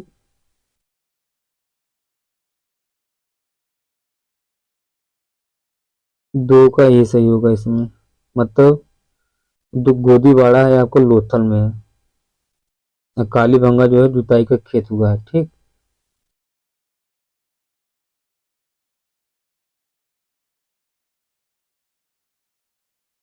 और उसके बाद आपका जो धौलावीरा है वो हड़प्पा लिपि के बड़े आकार के 10 चिन्हों वाला शिलालेख मिला है, बनावली पक्की मिट्टी की बनी हुई हाड़ के होता है। ठीक। ऐसे ऐसे ठीक, तो इसमें बी ऑप्शन सही होगा। प्रश्नगत हड़प्पा सभ्यता के स्थलों में से खंभात की खाड़ी के निकट लोथल से गोदीवाड़ा के साक्ष्य मिले हैं। अगला क्वेश्चन है, एक जूते हुए खेत की खोज की गई थी, तो आपका कालीबंगा कहाँ पर है? राजस्थान में है। ठीक। निम्न में से किस हड़प्पन नगर में जूते हुए खेतों के निशान मिले हैं? तो आपका है कालीबंगा, धौलावीरा, मोहनजोदड़ो, लोथल। तो ये मिला है आपका कालीबंगा से। ठीक है। अगला क्वेश्चन है, सूचीवन सूची सेकंड का जिसे जूते हुई मिला दीजिए, जूता हुआ खेत कहाँ मिला है? हड़प्पा से कौन, मोहनजोदड़ो से क्या मिला है? फिर उसके बाद हड़प्पा से आपको समाधान मिला है। ठीक। हड़प्पा से आपका समाधान 37 मिला है।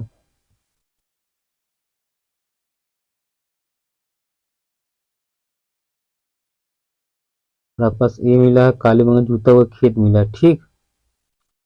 लोथल जो आपका मिला है गोदी।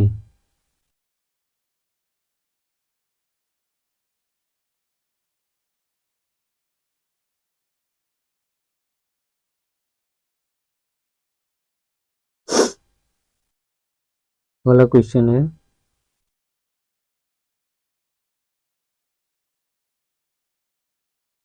सूची सेकंड का मिलान करने के लिए हड़प्पा, हस्तिनापुर, नागार्जुनकोंडा, पैठन। तो इसमें जो है आपका हड़प्पा है जो रावी नदी किनारे स्थित है। ठीक। उसके बाद हस्तिनापुर जो है गंगा नदी किनारे स्थित है। ये है। और नागार्जुनकोंडा जो कृष्णा नदी किनारे है। अब पैठन जो है आपका गोदावरी नदी किनारे है। ठीक। तो इसमें जो आंसर होगा आपका बी होना चाहिए। अगला क्वेश्चन है, हड़प्पा संस्कृत की बस्ती और नदी जिस पर अवस्थित है, वही हम लोग हाल ही में देखिए, हड़प्पा जो है रावी नदी के पास है। ठीक।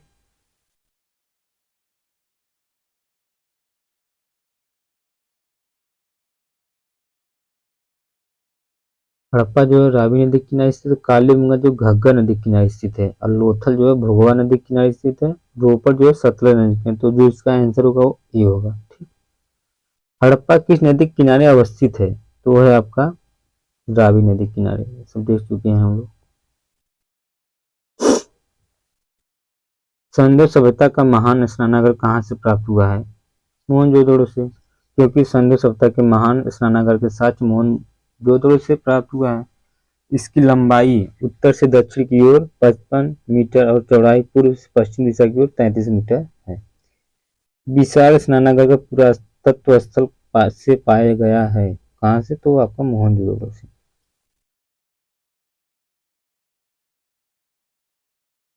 सिंधु सभ्यता के बारे में निम्न में से कौन सा कथन गलत है? तो है आपका नगरों में नालियों की सुदृढ़ व्यवस्था थी, या व्यापार और वाणिज्य उन्नत दशा में था, मात्र देवी की उपासना की जाती थी, लोग लोहे से परिचित थे। तो इसका जो आंसर होगा आपका डी है। ठीक। लोहे से परिचित थे।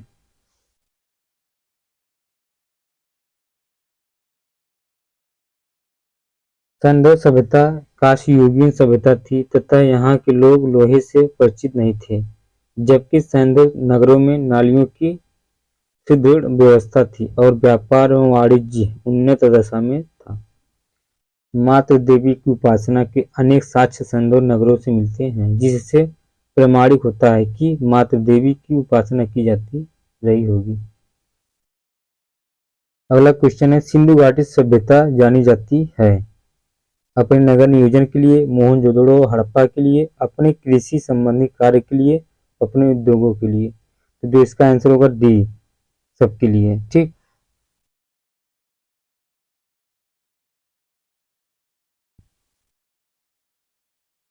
निम्नलिखित में से सुमेलित नहीं है कौन सा? आलमगीरपुर कहाँ पर है? लोथल, कालीबंगा। तो कालीबंगा ये नहीं, जो सी आपका राजस्थान में है कालीबंगा। ठीक, आलमगीरपुर उत्तर प्रदेश में, रोपड़ पंजाब में भी है। तो कालीबंगा राजस्थान में हनुमानगढ़ जिले में स्थित है। इसकी खोज वर्ष 1951 में अमलानंद घोष ने की थी। अगला क्वेश्चन है, उत्तर प्रदेश स्थित है कौन कौन से? कालीबंगा, आलमगीरपुर। तो लोथल आपका ये नहीं है, क्योंकि कालीबंगा आलमगीरपुर ये दोनों 100% सही है। तो जो इसका आंसर होगा आपका कालीबंगा ही राजस्थान में। आलमगीरपुर हुलास ये जो है यूपी का है। इंपॉर्टेंट क्वेश्चन है ये।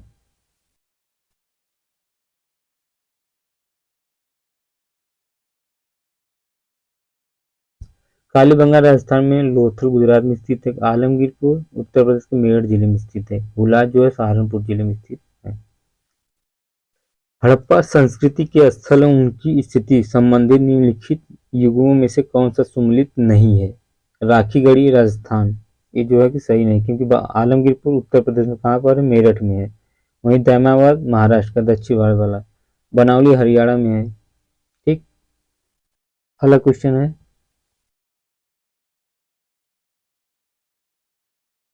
सूची 1 और सूची सेकेंड, ये कोई हड़प्पा स्थल है और कोई स्थिति का क्या है? मांडा कहाँ पर पड़ता है? तो आपको जम्मू कश्मीर में पड़ता है। दैमाबाद तो महाराष्ट्र में है। कालीबंगा राजस्थान में, राखीगढ़ी हरियाणा में पड़ता है। ठीक, तो इसका आंसर जो होगा सी सही होगा।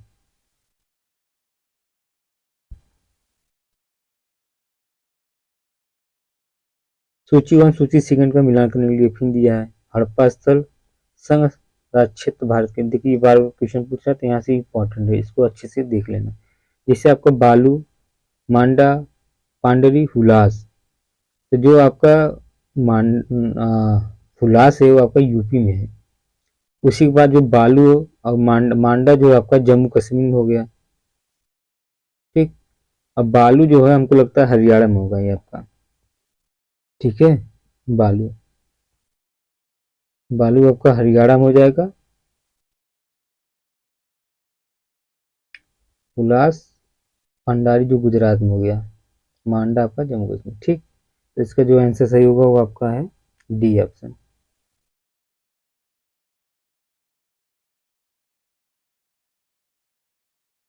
अगला क्वेश्चन है,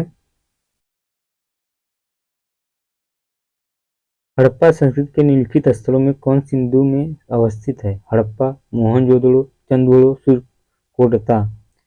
इसमें लगभग सब सही है, क्योंकि सब हड़प्पा संस्कृति स्थल है। तो इसमें ऑप्शन जो होगा नहीं यार, क्योंकि हड़प्पा जो है अब मोहनजोदड़ो ये नहीं है दोनों। तो आपका मोहनजोदड़ो और उसके बाद चंदोड़ो ये आपका हड़प्पा संस्कृति स्थल है, क्योंकि हड़प्पा पाकिस्तान के पंजाब में, मोहनजोदड़ो तथा चंदोड़ो दोनों सिंध प्रांत में, सुरकोटता और गुजरात में स्थित है।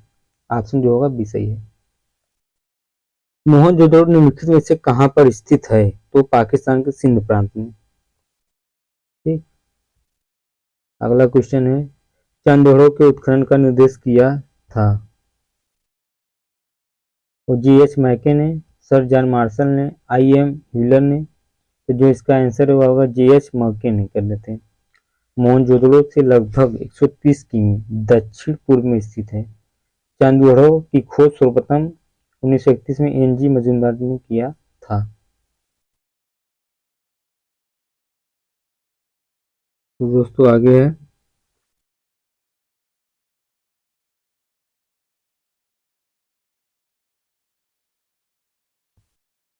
सिंधु घाटी सभ्यता का कौन सा स्थान अब पाकिस्तान में है? तो है आपका हड़प्पा, क्योंकि कालीबंगा राजस्थान में है, आलमगीरपुर जो है आपका यूपी में है, लोथल गुजरात में। ठीक, अगला क्वेश्चन, रंगपुर जहां हड़प्पा की समकालीन सभ्यता थी वो आपका सौराष्ट्र है। सौराष्ट्र कहाँ पड़ता है? तो एक गुजरात के रंगपुर में पड़ता है। अगला क्वेश्चन है,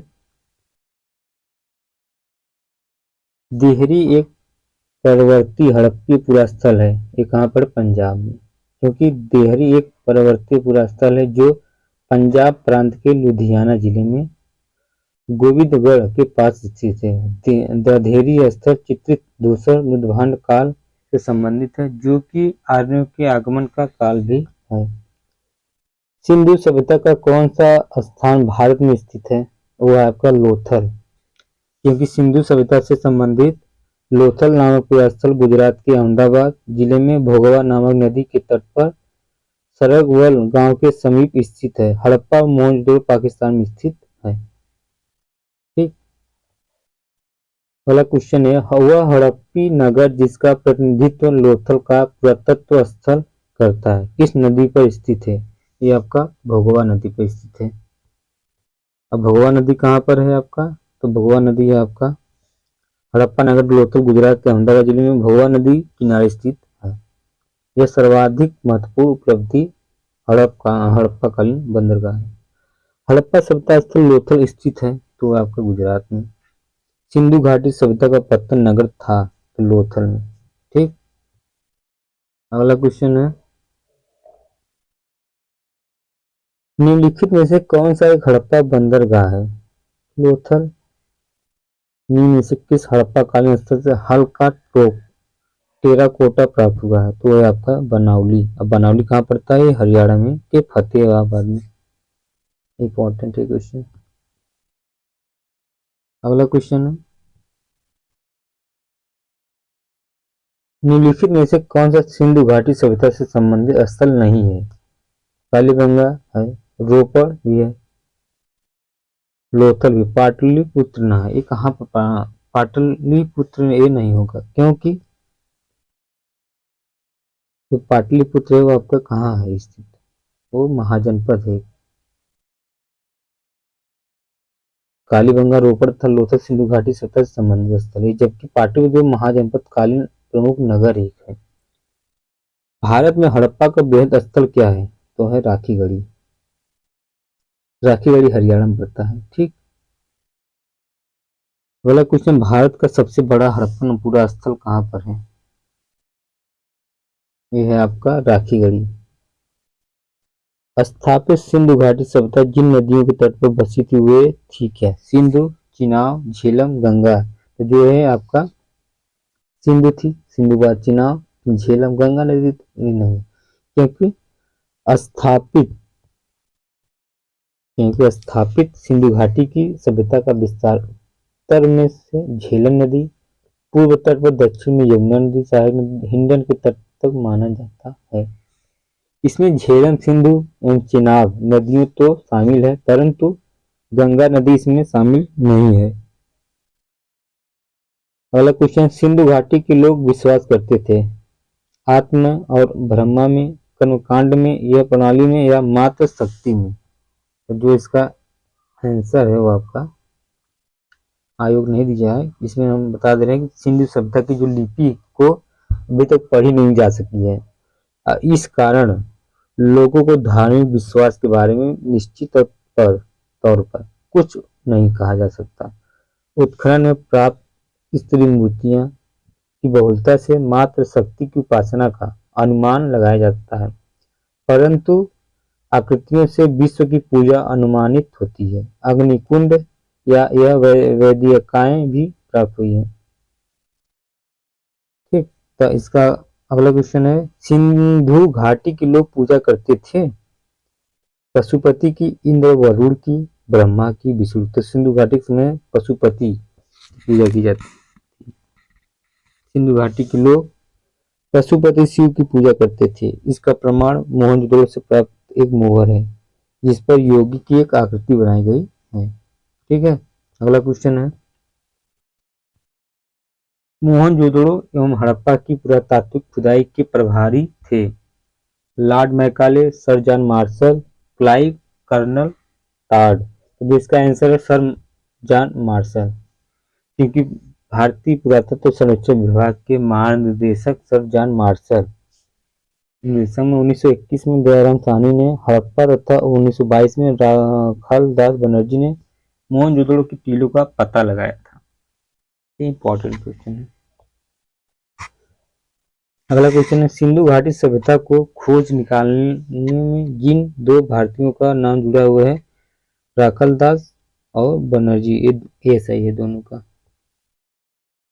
निम्नलिखित में कौन सा सुमेलित नहीं है? हड़प्पा दयाराम साहनी, तो सही है। उसके बाद लोथल एस.आर. राव, ये भी सही है। सुरकागुड़ा जे.पी. जोशी, ये भी सही है। धौलावीर वी.के. थापड़, तो इसमें पूछा क्या है? ये अच्छा सही नहीं है, तो सही है डी आपका गलत होगा। ठीक है, डी ऑप्शन गलत था, क्योंकि हड़प्पा उत्खनन दयाराम साहनी, लोथल उत्खनन एस.आर. राव, सुरकागुड़ा उत्खनन जे.पी. जोशी ने किया था, जबकि धौलावीर उत्खनन की वी.के. थापड़ थे, नहीं थे, बल्कि वो आर.एस. बिष्ट थे। कौन थे? बिष्ट। अगला क्वेश्चन है, हड़प्पा का उत्खनन करने वाला प्रथम पुरातत्वविद जो इसके महत्व को नहीं समझ पाया था, वो है आपका एन कनिंघम। एन कनिंघम महोदय ने भारतीय उपमहाद्वीप के ऐतिहासिक महत्व के टीलों को खोज की थी, किंतु वो हड़प्पा के टीलों के महत्व को नहीं समझ सके।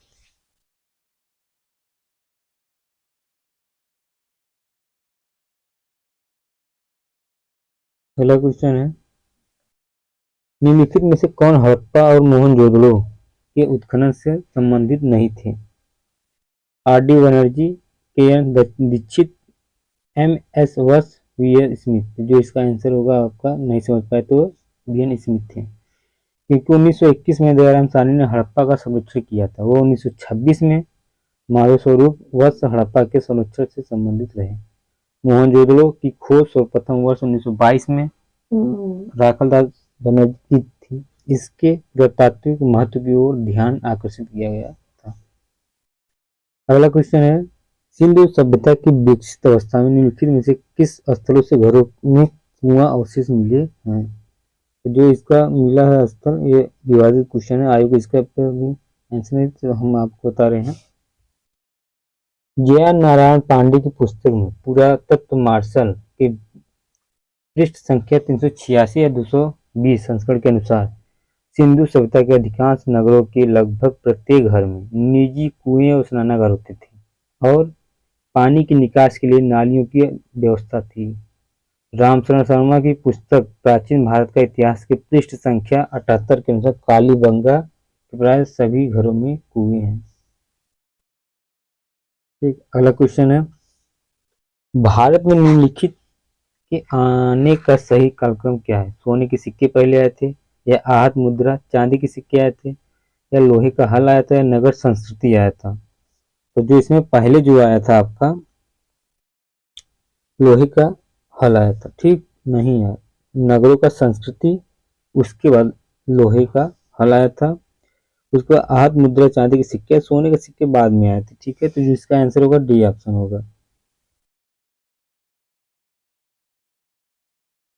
भारत में प्राचीन सभ्यता हड़प्पा सभ्यता प्राचीन नगर योजना के लिए विख्यात है। हड़प्पा सभ्यता की नगर जो योजना के आधार पर सामग्री मोहनजोदड़ो, हड़प्पा, चंदोड़, कालीबंगा, लोथल, सुरकोटरा तथा बनवाली से प्राप्त होती है। सिंधु घाटी की सभ्यता पाषाणकालीन है।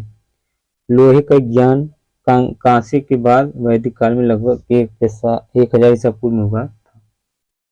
भारत में सबसे प्राचीन सिक्के का हाथ मुद्रा 6वीं शताब्दी पूर्व में मिला था। ठीक, सबसे पहले भारत में सोने के सिक्के हिंद एवं शासकों द्वारा शताब्दी ईसा पूर्व में जारी किए गए थे, जिनकी संख्या कुषाण काल में बढ़ी थी। सर्वप्रथम मानव ने निम्न धातु का प्रयोग किया था, तो है तांबा। सर्वप्रथम मानव द्वारा तांबा धातु का प्रयोग किया गया था। विश्व के विभिन्न भागों में इसके प्रयोग की तिथि में प्रयुक्त अंतर है।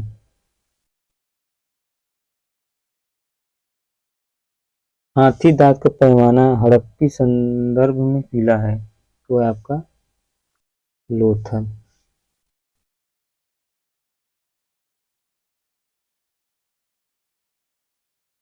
हड़प्पा कालीन स्थलों में अभी तक किस धातु की प्राप्ति नहीं हुई है? वो है आपका लोहा। ठीक है, हड़प्पा सभ्यता एक कांस्ययुगीन सभ्यता थी। यहाँ से तांबा, कांसा, स्वर्ण और चांदी आदि धातुएं तो मिली है, परंतु लोहे की प्राप्ति नहीं हुई है। वस्तुतः हड़प्पाकालीन लोग लोहे से परिचित नहीं थे। भारत में लौह युग का प्रारंभ उत्तर वैदिक काल लगभग 1000 ईसा पूर्व से माना जाता है। निम्न में से कौन सा स्थल घग्गर और उसकी सहायक नदियों की घाटी में स्थित है? वो है आपका बनावली। कहाँ पड़ता है? हरियाणा में पड़ता है। ठीक, ये क्वेश्चन पूछता भी बहुत काफी है। अगला क्वेश्चन है, निम्नलिखित कथनों पर विचार कीजिए कि नीचे दिए गए कुछ उत्तर सही चुनिए। मोहनजोदड़ो हड़प्पा रोपड़ और कालीबंगा सिंधु घाटी सभ्यता के प्रमुख स्थल है। हड़प्पा के लोग ने सड़कों तथा नालियों के जाल के साथ नियोजित शहरों का विकास किया है, या हड़प्पा के लोगों को धातुओं के उपयोग का पता नहीं था? तो जो आंसर होगा इसमें 1 और 2।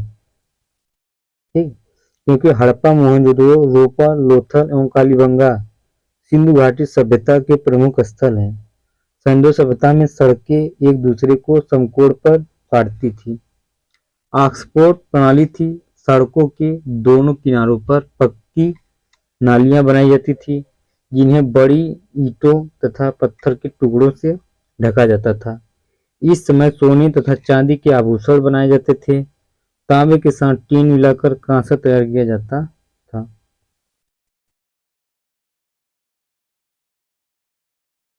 मोहनजोदड़ो तथा हड़प्पा नगर अब विलुप्त हो गए हैं। वह खुदाई के दौरान प्रकट हुए थे। इसमें कौन सा सही है? तो इसमें ए आर दोनों सही है। इसकी व्याख्या स्पष्ट नहीं करता है। ठीक, मोहनजोदड़ो वर्तमान पाकिस्तान के सिंध प्रांत के लड़काना जिले में सिंधु नदी के दाएं तट पर तथा हड़प्पा वर्तमान पाकिस्तान के पंजाब प्रांत के साहिवाल मांटगोमरी जिले में रावी नदी के बाएं तट पर है। ठीक है, अगला क्वेश्चन है, हड़प्पन संस्कृति के संदर्भ में शैलकृत स्थापत्य के प्रमाण कहाँ से मिले हैं? तो ये आपका धौलावीर से। धौलावीर हड़प्पा सभ्यता की भारत में स्थित दूसरी सबसे बड़ी प्रथम राखी गढ़ी बस्ती है। यह गुजरात के कच्छ के रण में अवस्थित है। यहाँ से उत्खनन के परिणाम स्वरूप हड़प्पा सभ्यता की अनेक महत्वपूर्ण जानकारियां प्राप्त की गई है। खोजों में जैसे शैलकृत जलकुंड महत्वपूर्ण है। धौलावीर जिस राज्य में स्थित हुआ है?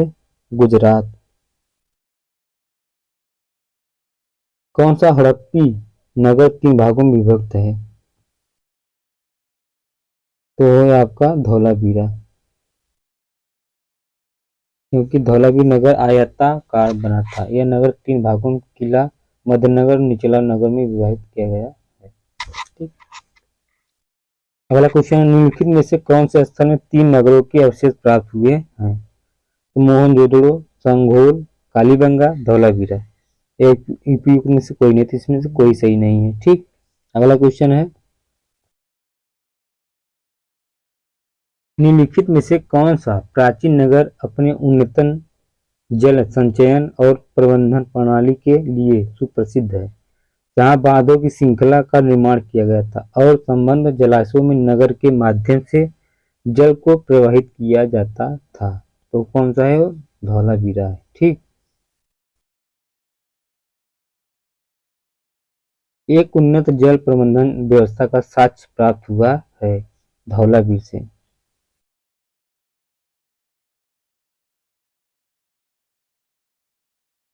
निम्नलिखित में से किस स्थल से द्विसव संस्करण डबल बरियल का प्रमाण मिला है? तो यह भी विवादित क्वेश्चन है। तो लोथल से सर्वाधिक 3 युगल समाधिकरण के साक्ष्य प्राप्त हुए हैं। कालीबंगा एक युगल समाधि का प्रमाण मिला है। राखी गढ़ी से भी एक समाधि स्थल प्राप्त हुआ है। तो यहाँ से राखी गढ़ी से भी मिला है, कालीबंगा से भी मिला है। ठीक, तो सी डी दोनों सही होनी चाहिए, सी और डी। हड़प्पा स्थल सरनौली के अभी हाल ही में उत्खननों से प्राप्त हुआ है। मानव समाधान। इसका जो आंसर होगा, उत्तर प्रदेश के बागपत जिले में बारोत तहसील से के सरनौली नामक हड़प्पन पुरास्थल से क्रमबद्ध रूप से 125 मानव समाधान प्राप्त हुए हैं, जिनकी दिशा उत्तर से दक्षिण है। इन समाधानों के साथ दैनिक उपयोग की वस्तुएं भी मिली हैं, जिनमें गहने प्रमुख है। इनके साथ ही कुछ जानवरों की हड्डियां प्राप्त हुई है। हड़प्पा सभ्यता का स्थल मांडी भारत के किस राज्य में स्थित है? तो वह आपका उत्तर प्रदेश में। ठीक है। जून 2000 में उत्तर प्रदेश के मुजफ्फरनगर जिले का एक गांव मांडी अचानक चर्चा में आ गया था। भागरा ब्लॉक में स्थित मांडी गांव में एक खेत में खुदाई के दौरान प्राचीन आभूषण, सिक्के, बर्तन आदि मिले हैं। इससे हड़प्पा सभ्यता से जोड़कर देखा गया था। वस्तु के लिए कपास की खेती प्रारंभ की गई थी, तो यह भारत में। क्योंकि वस्तुओं के लिए कपास का उत्पादन सर्वप्रथम भारत ने किया था। कब? 1922 में राखलदास बनर्जी के नेतृत्व में सिंधु नदी के किनारे स्थित मोहनजोदड़ो वर्तमान पाकिस्तान के लड़काना जिले में स्थित है। उत्खनन से कपास के सूत की प्राप्ति की गई है। उत्तरवा क्वेश्चन है, उनके विशाल महल और मंदिर होते थे। सिंधु सभ्यता के लोगों का सही चित्रण क्या है? उनके विशाल महल और मंदिर होते थे। वे देवियों और देवताओं दोनों की पूजा करते थे। वे युद्ध में घोड़ों द्वारा खींचे गए रथों का प्रयोग करते थे। तो जो इसका आंसर है वो आपका बी सही है, केवल 2। वे देवियों और देवताओं दोनों पूजा करते थे। अगला क्वेश्चन है, सिंधु घाटी सभ्यता के संदर्भ में निम्नलिखित कथनों पर विचार कीजिए। यह प्रमुखतः लौकिक सभ्यता तथा उसमें धार्मिक तत्व है। यद्यपि उपस्थित था, वर्चस्वशाली ने दिया था। उस काल में भारत के कपास से वस्त्र बनाए जाते थे। तो 1, 2 दोनों सही है इसमें। ठीक।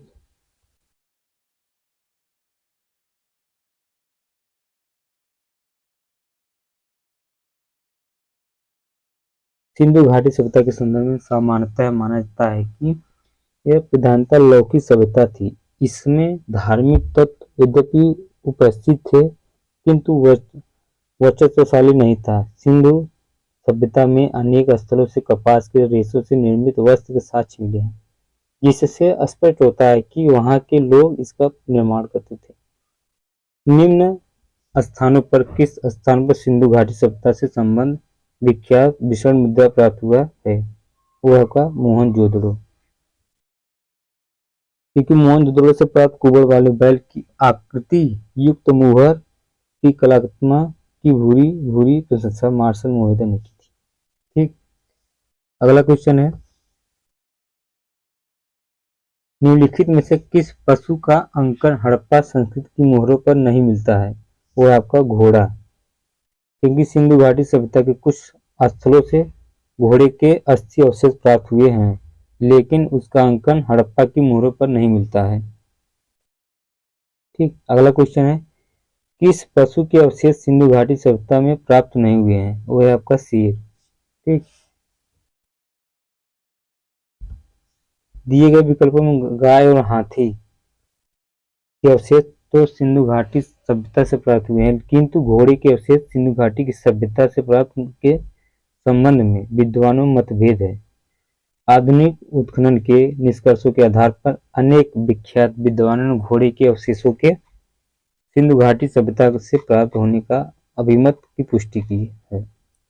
अगला क्वेश्चन है, मृद मृत्तिका पर उत्कीर्ण सिंह युक्त देवता की कृति प्राप्त हुई है, बनावली की या कालीबंगा से? जो इसका आंसर होगा कालीबंगा से। अगला क्वेश्चन है, निम्नलिखित में से कौन सी सभ्यता नील नदी के तट पर पनपी? तो रोमन सभ्यता, सिंधु घाटी की सभ्यता, यूनानी सभ्यता या मिस्र की सभ्यता? तो जो इसमें आंसर होगा आपका मिस्र की सभ्यता।